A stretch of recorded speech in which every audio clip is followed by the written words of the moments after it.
Selamat sore. Assalamualaikum warahmatullahi wabarakatuh. Selamat sore Sobat Rosi semuanya. Apa kabar Sore. pada sore Ya, hari ini? Nah, oke. senang sekali saya Beri Primauta Soid yang bertindak sebagai host pada live IG hari ini. Hadir kembali menemani Sobat Rosi semuanya di episode ke-7 program inovasi Agen Perubahan tahun 2025 Rosi. Ruang informasi dan edukasi. Pada episode yang lalu, program Rosi sudah membahas mengenai salah satu layanan yang ada di Pengadilan Negeri Kandangan. Nah, untuk episode kali ini, Rosi akan kembali lagi membahas layanan yang ada di Pengadilan Negeri Kandangan kepada para Sobat Rosi yang sudah bergabung di live IG Instagram kami pada sore hari ini. Dan boleh bertanya sesuai tema Rosi kita kali ini kepada narasumber kita nantinya. Nah, sahabat Rosi, pada episode ke-7 Rosi kali ini, kami beri tema apa itu ikot. Sebelum memulai, mungkin kita bisa sapa-sapa sahabat Rosi terlebih dahulu yang sudah bergabung di live Instagram kali ini. Boleh saya lihat dulu dengan Ibu Rinrin 28, Ibu Airisa 88, Ibu Mutia, Bapak Sisoid, dan Ibu STKH Maulida. Halo, selamat sore Bapak Ibu semuanya, apa kabar? Semoga sehat semua ya. Gimana lebarannya sehari-hari? Lebarannya sebelumnya itu sudah selesai ya untuk libur lebarannya. Nah, pada kali ini kita kedatangan narasumber yang mungkin para Sobat Ros ini sudah mengenal ini Bapak ini. Dan biasanya melihat Bapak ini itu di ruang persidangan. Nah, Bapak ini selain sebagai panitera pengganti, Bapak ini menjabat sebagai panitera muda perdata di Pengadilan Negeri Kandangan Sobat Rosi. Nah, kita sambut terlebih dahulu Bapak ini yang senyumnya sangat menawan, Bapak Muhammad Irwan SH. Selamat sore Bapak, apa kabar Pak? Sore Mas Beri, Alhamdulillah kita bisa bertemu lagi di ruang Rosi kita pada sore hari ini. Gih Pak, terima kasih Pak sudah bergabung Pak ya untuk memberikan sedikit informasi kepada para Sobat Rosi yang sudah hadir pada sore hari ini Pak. Nah, saya Ya, untuk menghemat waktu ini Pak, kita langsung saja Pak ya mengenai apa itu sih sebenarnya tentang ikot Pak. Dan teman-teman Rosi kali ini ingin mengetahui untuk ikot itu apa sih Pak sebenarnya dan siapa saja sih pengguna ikot itu. Boleh Pak dibantu untuk memberikan informasi kepada para Sobat Rosi Pak. baik. Terima kasih Pak. Baik, terima kasih sebelumnya kepada Mas Beri atas diberinya kesempatan kepada saya untuk memaparkan sedikit ya apa itu Beri. Mungkin saya ucapkan salam dulu. Assalamualaikum warahmatullahi wabarakatuh. Selamat sore, salam sejahtera bagi kita semua. Mudah-mudahan kita sehat selalu di pada sore hari ini. Kita akan membahas sedikit ada sih layanan di pengadilan. Apa sih itu e-court? Nah, mungkin bisa kita jelaskan sedikit dulu ya kepada pemirsa apa yang bisa saya sampaikan. E-court adalah sistem peradilan elektronik yang memungkinkan proses peradilan dilakukan secara online. Dengan e-court, pengguna dapat mengajukan gugatan secara tertulis atau maksudnya secara online, mendaftar secara online dan memantau proses peradilan secara online dan mengirimkan dokumen secara online. Nah, pertanyaannya lagi kan adalah itu di mana sih diatur mengenai ekor tersebut? Memang di Mahkamah Agung telah dibuatlah suatu peraturan yaitu peraturan Mahkamah Agung berdasarkan Perma nomor 7 tahun 2022 yaitu di mana peraturan ini tentang administrasi perkara dan persidangan di pengadilan secara elektronik yang merupakan perubahan atas Perma nomor 1 tahun 2019. Nah, itu. Selanjutnya yaitu adalah surat keputusan Ketua Mahkamah Agung nomor 129 garing KMA garing SK garing 8 garing 2019 tentang surat keputusan ini tentang petunjuk teknis administrasi perkara persidangan secara elektronik. Dan yang terakhir yaitu di surat keputusan KMA nomor 271 tahun 2019, surat keputusan ini tentang petunjuk teknis administrasi perkara dan persidangan di pengadilan banding, kasasi dan secara elektronik. Nah, tadi ada pertanyaan dari Mas Berry, siapa saja sih katanya penggunanya ya? Nah, Ya, Pak. memang dalam ECOT ini pengguna itu ada dua, pengguna terdaftar dan pengguna lainnya. Nah, maksudnya pengguna terdaftar itu adalah yang di sini bisa kita asumsikan adalah pengacara atau advokat. Jadi di mana para advokat itu bisa mendaftarkan secara online karena dia sebelumnya sudah mendaftarkan secara ECOT data elektroniknya. Nah, itu biasa kan dia mendaftarkan para advokat itu mendaftarkan di pengadilan tingkat banding. Nah, sekarang yang pertanyaan lagi adalah pengguna lain. Siapa itu pengguna lain? Pengguna lain itu adalah bisa masyarakat, bisa badan hukum, bisa juga dengan dari lembaga yang bisa kita bantu untuk mendaftarkan nantinya apabila dia ingin menggunakan pengguna sebagai ECOT untuk untuk bersidang ataupun beracara di pengadilan nanti dilewat petugas PTSP kita di pengadilan. Mungkin itu secara gambaran secara umumnya yang bisa dijelaskan apa sih ECOT. Nah, cuma kita jelaskan lagi di sini adalah layanan ECOT apa saja. Nah, di situ memang di layanan ECOT itu ada semacam sebelum kita melakukan itu adalah namanya e-filing. E-filing itu adalah pendaftaran perkara secara online. Nah, di mana di situ para pengguna bisa mendaftarkan berkas-berkas atau dokumen-dokumen yang nanti akan bisa diupload di aplikasi ECOT. Nah, apabila sudah lengkap data-data tersebut untuk melakukan pendaftaran secara online, maka nanti selanjutnya akan ditujukan atau dilanjutkan dengan e-payment. E-payment itu adalah pembayaran biaya perkara secara online. Nah, nanti kalau sudah terlaksana e-payment-nya, otomatis nanti apabila sudah terdaftar di pengadilan oleh petugasnya nanti akan mendapatkan nomor perkara.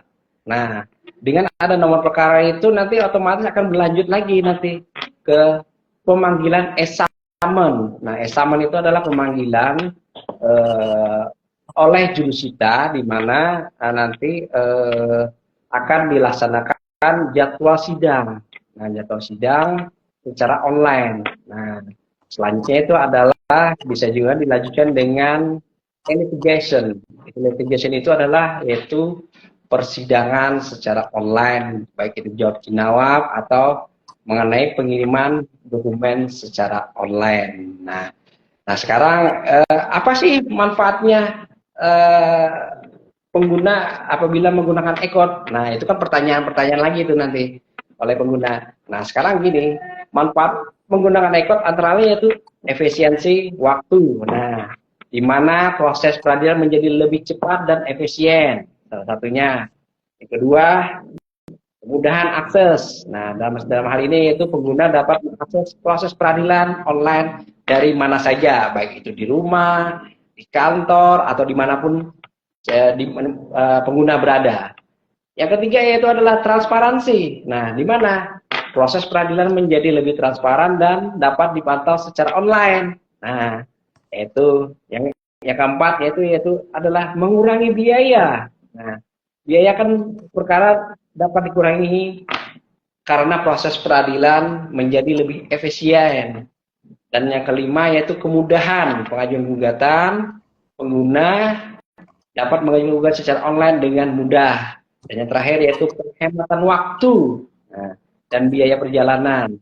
Jadi di sini pengguna tidak perlu melakukan perjalanan ke pengadilan untuk mengajukan gugatan atau memantau proses pengadilan. Jadi intinya dengan menggunakan e-court, pengguna dapat menikmati proses peradilan yang lebih cepat, mudah, dan efisien. Mungkin itu secara gambaran umumnya, Mas Berry. Baik, terima kasih Bapak Irwan untuk informasinya kepada para Sobat Rosi. Dan Sobat Rosi yang sedang menonton live IG kali ini, mungkin ingin mengetahui juga perkara apa saja sih yang dapat didaftarkan melalui e-court dan berapa lama proses perkara setelah didaftarkan melalui e-court. Boleh dibantu kepada Bapak untuk informasinya, Pak? Baik, terima kasih Mas Berry pertanyaannya ini. Nah, ini ada pertanyaan, perkara apa saja sih yang bisa didaftarkan melalui e-court dan berapa lama prosesnya itu kan? Perkara yang bisa didaftarkan oleh e-court itu adalah perkara permohonan yang pertama, yang kedua yaitu perkara gugatan sederhana, yang ini dalam artian kan gugatan yaitu gugatan sederhana termasuk perkara-perkara yang biasa diajukan oleh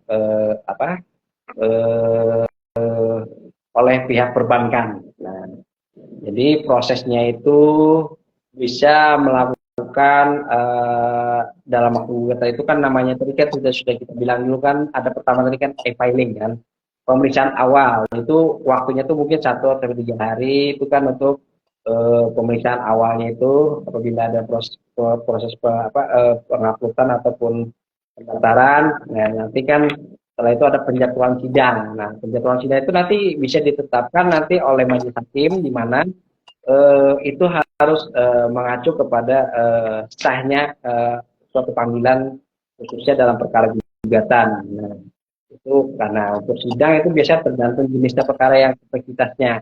Kalau memakan waktu itu, kalau menurut Perma ataupun SEMA kalau tidak salah itu memakan waktu itu harus selesai itu kurang lebih 5 bulan itu harus sudah selesai dalam perkara. Tapi kalau untuk secara elektronik itu bisa memangkas waktu lebih dari kurang lebih 5 bulan.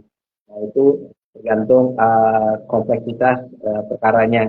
Karena kan di dalam proses secara online itu kan nanti jawab kan mungkin bisa dilakukan secara elektronik. Nah, nanti untuk proses pemeriksaan yang secara pembuktian misalnya surat ataupun saksi, nah itu kita harus ke pengadilan. Ya, paling tidak untuk secara elektronik ini lebih cepat dibandingkan dengan proses persidangan secara konvensional. Itu yang bisa disampaikan. Baik, terima kasih Pak Muhammad Irwan. Dari penjelasan yang disampaikan oleh Bapak Panitera Muda Perdata, kita dapat mengetahui nih, e-court itu seperti apa sih, dan untuk sesi kali ini, yaitu sesi tanya jawab kepada para penonton ataupun para Sobat Rosi yang ingin bertanya mengenai apa sih tentang e-court yang sudah dijelaskan dari Bapak Irwan ini. Untuk menambah pengetahuan dari Sobat Rosi, boleh disampaikan melalui kolom komentar.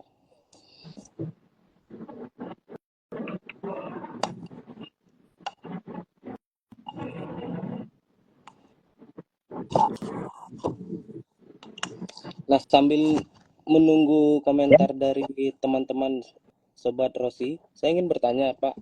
Kalau ini kan sudah e-court, Pak, baik pendaftaran, pembayaran, pemanggilan, dan persidangan.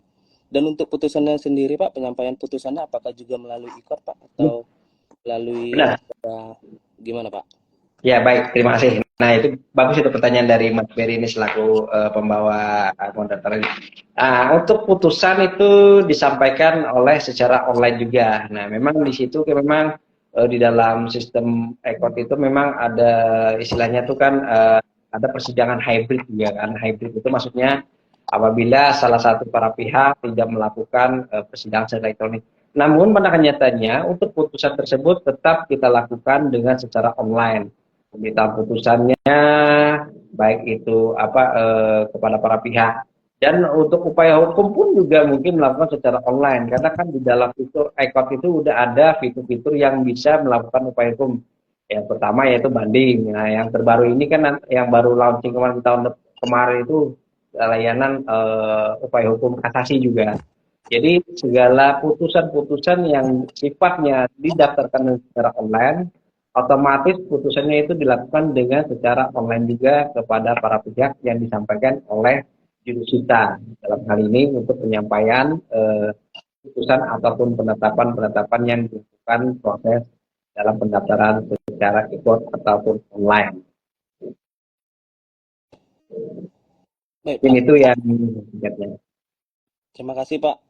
Untuk Sobat Rosi, jika ada yang ingin bertanya, Ya. boleh disampaikan pada kolom komentar. Hmm.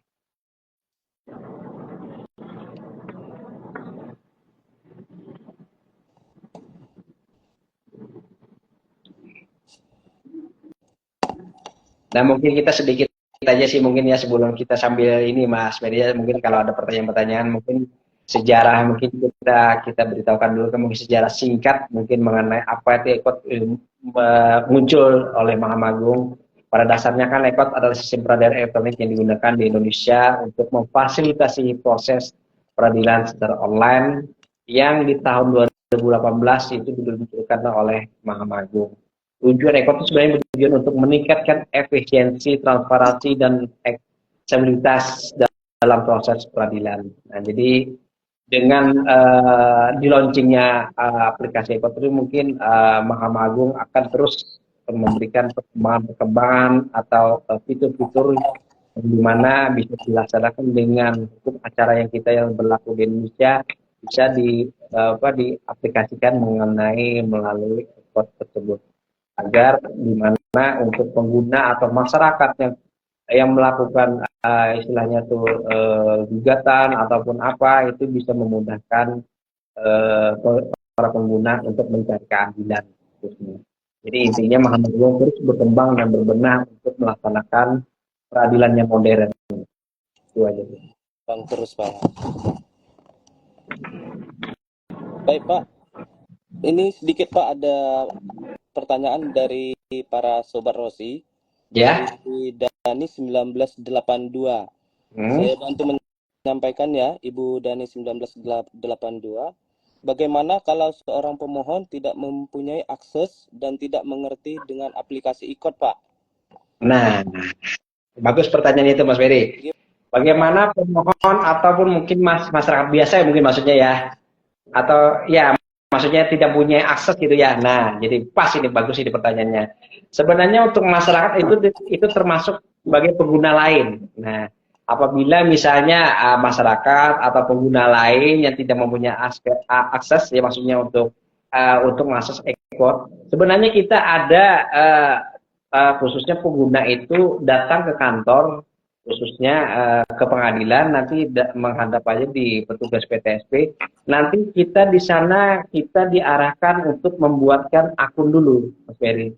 Maksud membuatkan itu kan membuatkan akun supaya kita masyarakat atau pengguna itu bisa terdaftar sebagai pengguna. Cuma dengan harus memiliki otomatis dengan memiliki nomor WhatsApp yang aktif, nomor email yang aktif. Nah, itu kan otomatis sama dengan ada buku rekening perbankan itu sebagai dasar kita nanti apabila ada kalau misalnya para pihak atau misalnya pengguna atau pengguna lainnya masyarakat itu mendaftar ada sisa panjar yang didaftarkan maka akan dikembalikan ke rekening yang bersangkutan secara online. Jadi tidak pada dasarnya bisa masyarakat sebagai pengguna jadi harus datang ke kantor dulu kepada petugas PTSP dan didaftarkan sebagai pengguna. Nah, itu. Jadi intinya bisa nomor WhatsApp yang aktif, nomor email, sama nomor rekening itu aja. Apa yang ingin didaftarkan. Baik, terima kasih Pak kepada Ibu Dani. Jika ada ingin mau ditanyakan kembali, boleh disampaikan.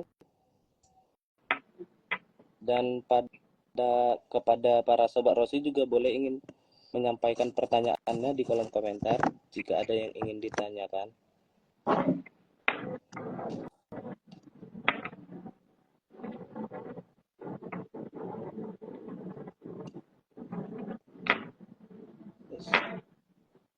Ya intinya ekot ini intinya memudahkanlah kepada masyarakat khususnya pengguna baik itu pengguna terdaftar atau pengguna lainnya dalam hal proses persidangan secara efisien lah istilahnya, lebih mudah dan lebih cepat lah intinya. Cuma kita memberikan edukasi bahwa persidangan elektronik ini adalah lebih mudah dibandingkan dengan persidangan secara konvensional, karena lebih mempersingkat waktu. Pada dasarnya konvensional dengan online sama hukum acara, cuma untuk memefisiensi waktu aja sih. Ya.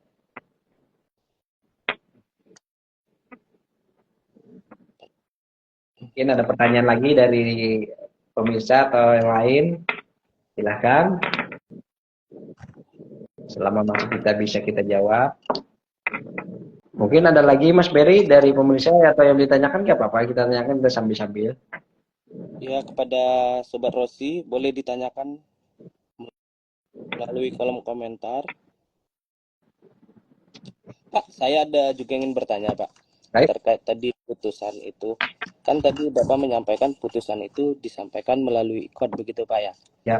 Nah, untuk putusannya sendiri, jikanya apakah bisa di-download oleh para penggugat, tergugat dan turut tergugat? Atau betul. Apakah itu gratis, Pak, atau ada harus dibayar lagi, Pak, gitu, Pak? Betul. Bagus ini pertanyaan bagus sekali, bagus. Mengenai hal putusan atau penetapan yang nanti sudah putus dan disampaikan oleh melalui elektronik yang disampaikan oleh kita, itu para pihak atau para pengguna itu bisa mendownload putusan tersebut. Nah, dengan cara para pengguna atau pengguna terdata atau pengguna lainnya itu harus membayar dulu penerimaan negara bukan pajaknya. Maksudnya itu PNBP. PNBP-nya itu nanti dihitung berapa salinan atau putusan atau penetapan tersebut, berapa halaman dikalikan berapa jumlah PNBP yang harus dibayarkan dengan secara virtual account. Nah, apabila para pengguna atau masyarakat sudah membayar virtual account, otomatis akses untuk membuka penetapan atau putusan tersebut bisa di-download, karena apabila sudah para pengguna atau masyarakat sudah bisa membayar untuk penerimaan negara bukan pajak tersebut. Jadi pada dasarnya penerimaan PNBP itu untuk masuk ke kas negara sebenarnya intinya. Apabila sudah dibayarkan dengan berapa halaman dikalikan, misalnya per lembarnya semisal Rp500 dikalikan berapa lembar, itulah yang harus dibayar. Ini itu. Pada dasarnya intinya para pihak bisa mendownload tanpa harus ke pengadilan untuk mengambil salinan tersebut. Baik, terima kasih, Pak. Saya sapa dulu, Pak, para Sobat Rossi kita. Yeah.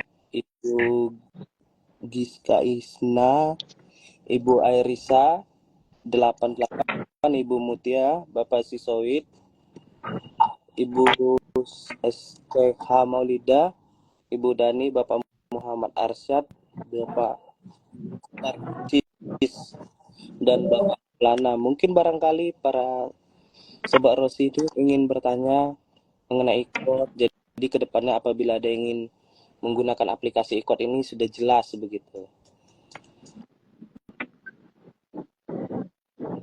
Ya, misalnya mungkin di antara pemirsa ini nanti apabila menggunakan misalnya pelayanan IKOD, misalnya ada kendala-kendala sesuatu yang semisal nih, misalnya di dalam fitur-fiturnya memang yang perlu ditambahin, nggak apa-apa, kita berikan tampungan aja masukan-masukannya, nanti kita akan berikan informasi lagi kepada pengembang-pengembangnya, khususnya Mahkamah Agung bisa mengembangkan fitur-fitur yang bisa memudahkan akses untuk pada masyarakat.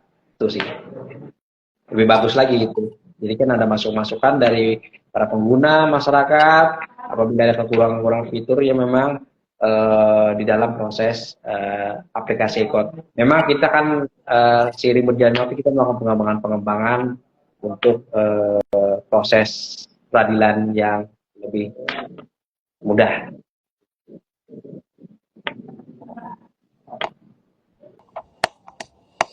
Pak, izin bertanya, Pak.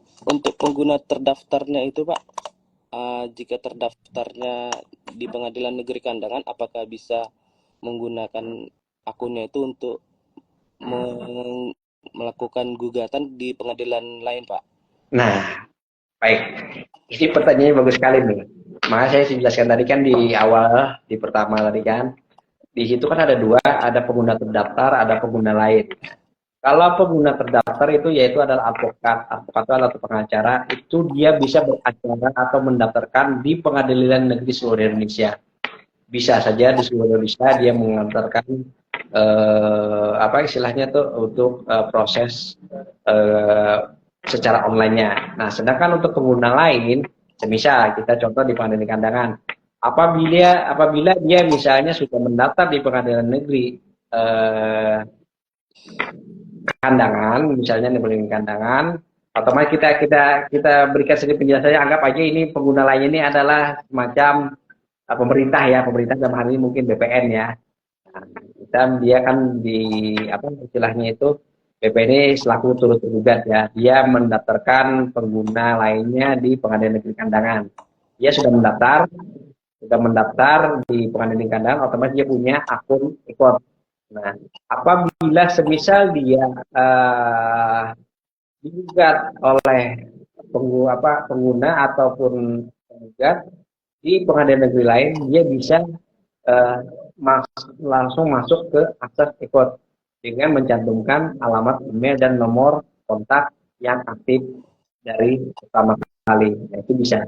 Cuma kalau untuk pengguna masyarakat, biasa kan apabila dia punya terdaftar pertama kali sudah untuk pengguna ekor, dia bisa untuk mendaftarkan juga. Asal dia sudah pun terdaftar pertama kali. Bisa Pak ya dipakai.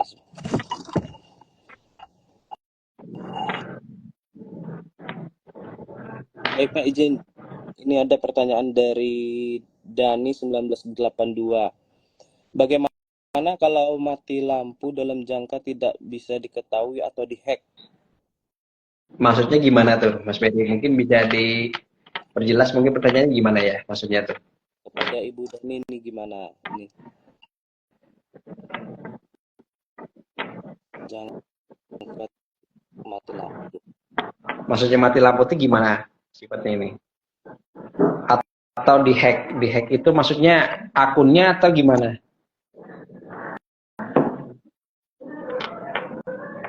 Kalau mati lampu, mungkin kita masukkan pertanyaan gini. Mungkin kalau mati lampu sebenarnya kan apabila sudah dia terdaftar sebenarnya tidak masalah tuh kalau mati lampu sejak apabila masih ada waktu untuk misalnya di dalam jawab jinawab masih ada waktu untuk mengakses jawab jinawab masih bisa sebenarnya pada dasarnya. Nanti apabila lampu menyala. Nah, kalau kena hack ini saya kurang mengerti maksudnya kena itu apakah akunnya kena hack atau gimana? Kalau akunnya kena hack itu otomatis kan itu ada yang mengakses itu kan. Nah, tapi kan kalau ada yang mengakses kan otomatis kan pasti ada memberitahu kan kalau bisa diakses itu kan. Nah, gitu. Cuma selama ini sepanjang kita melakukan electronic record ini, alhamdulillah tidak pernah sih saya mendengar itu bisa dihack gitu, tidak pernah. Gitu. Karena yang bisa mengakses itu kan ada para pihak sendiri.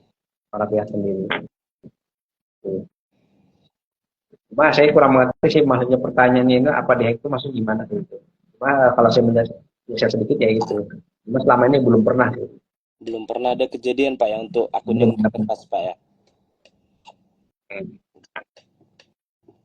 Baik, kepada Ibu Dani mungkin ada yang ingin mau disampaikan lagi atau kepada teman-teman semua.